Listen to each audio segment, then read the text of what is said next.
झारखंड का चुनाव ये लोग जीत जाते हैं तो झारखंड ठीक है, बट वहीं ये लोग महाराष्ट्र का चुनाव हार जाते हैं तो अभी तक हम लोग को सुनाया जाता है कि भाई आप लोगों ने वोटर लिस्ट में धांधली की इसलिए आप लोग वो जीते। भाई कांच की हांडी कितनी बार चढ़ेगी, झूठ पे झूठ, झूठ पे झूठ, झूठ पे झूठ। विपक्ष ने कहीं ना कहीं ये राजनीति का हिस्सा बना लिया है। आप बार बार आप मांग कर रहे हैं कि इसमें सुधार किया जाए वोटर लिस्ट में। डुप्लीकेसी ऑफ द वोट्स हैं, फर्जी वोटर्स हैं, जो मर गए हैं उनके नाम उसमें अभी तक हैं, विदेशी नागरिकों के नाम अभी तक उसमें हैं।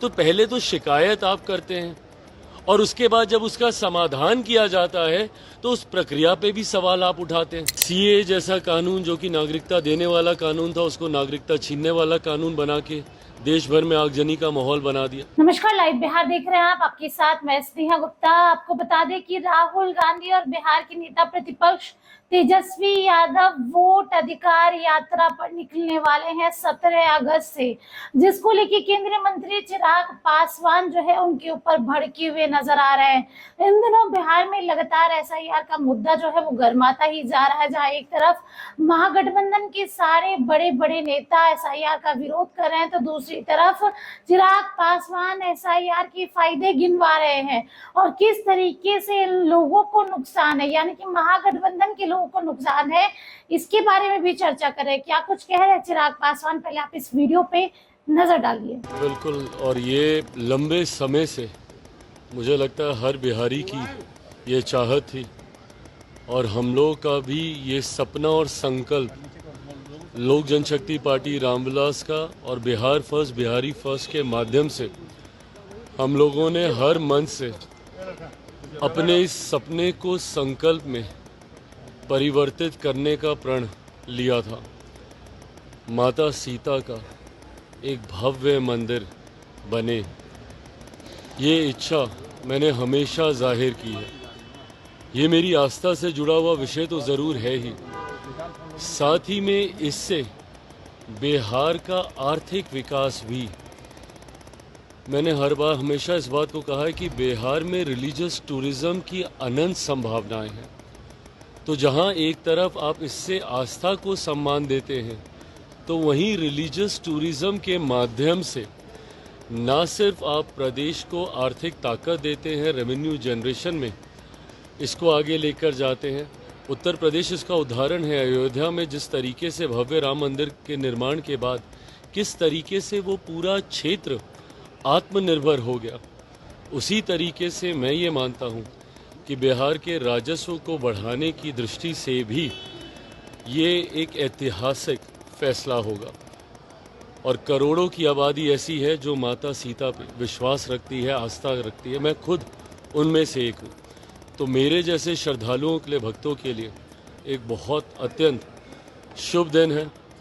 ऐसे में केंद्र सरकार और बिहार सरकार के द्वारा लिया गया ये फैसला, गृह मंत्री जी स्वयं वहाँ पे पूजा का भी कार्यक्रम है और उसके बाद मंच से गृह मंत्री जी और तमाम एनडीए के नेता भी अपनी बातों को रखने का कार्य करेंगे। पर मैं मानता हूं कि बिहार के लिए ये एक बड़ी चीज़ होने जा रही है। तेजस्वी यादव को दोबारा नोटिस भेजा गया है एसआईआर के मामले में, उनसे दो वोटर कार्ड रखने को लेकर राहुल गांधी को भी नोटिस। दिक्कत यही होती है ना कि जब आप, भाई कांच की हांडी कितनी बार चढ़ेगी, झूठ पे झूठ, झूठ पे झूठ, झूठ पे झूठ।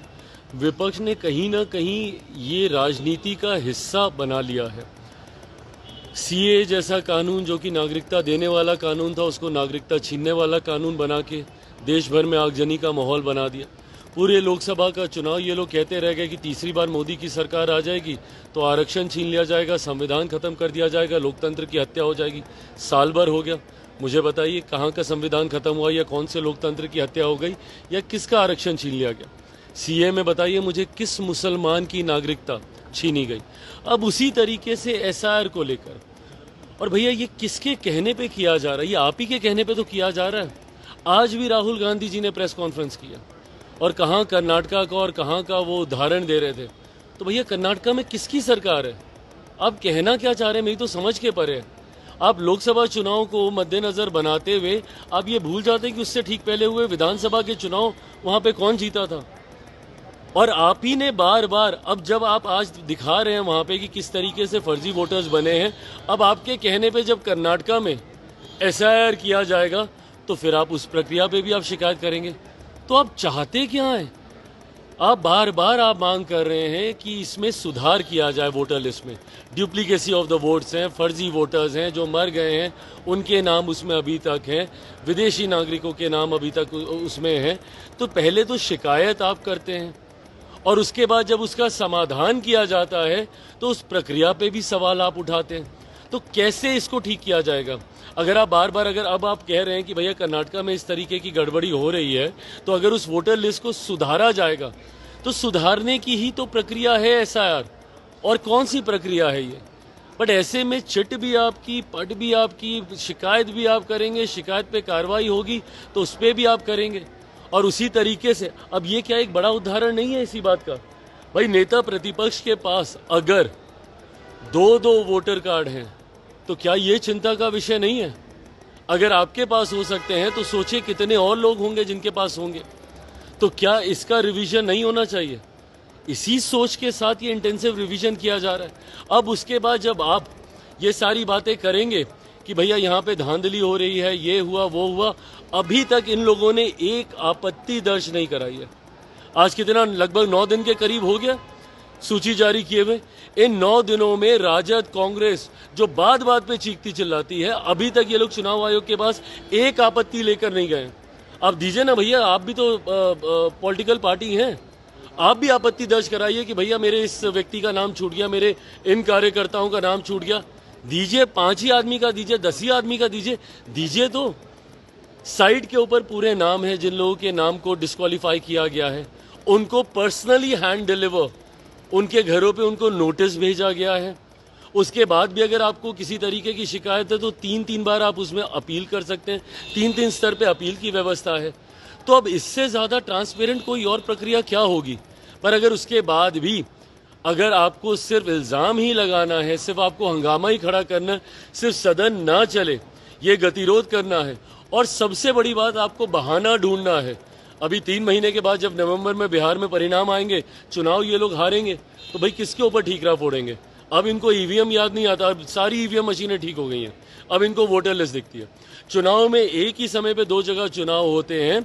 झारखंड का चुनाव ये लोग जीत जाते हैं तो झारखंड ठीक है, बट वहीं ये लोग महाराष्ट्र का चुनाव हार जाते हैं तो अभी तक हम लोग को सुनाया जाता है कि भाई आप लोगों ने वोटर लिस्ट में धांधली की इसलिए आप लोग वो जीते। तो भैया धांधली वहां हो रही थी तो झारखंड में क्यों नहीं हो रही थी?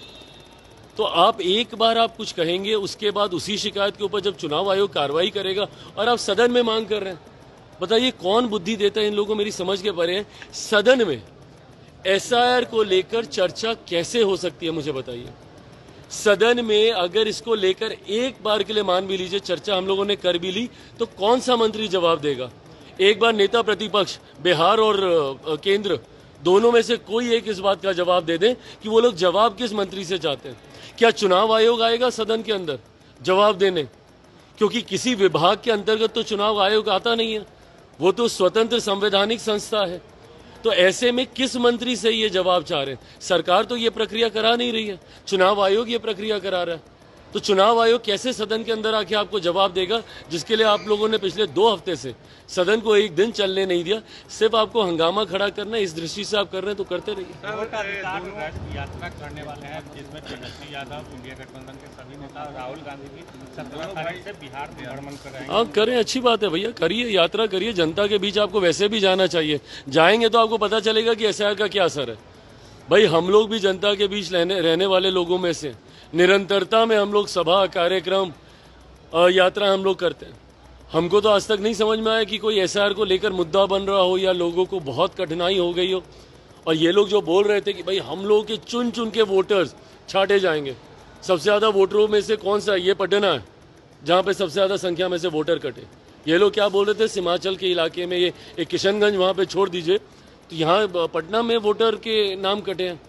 तो आप अब यात्रा के माध्यम से भी जनता को भ्रमित करने का काम कीजिएगा। तो सुना आपने क्या कुछ कहा उन्होंने सीधे तौर पे कहा ये लोग जनता को गुमराह करते हैं, इनके पास कोई काम नहीं, विजन नहीं, सिर्फ जनता को डरा के फुसला के वोट लेने का काम करते हैं।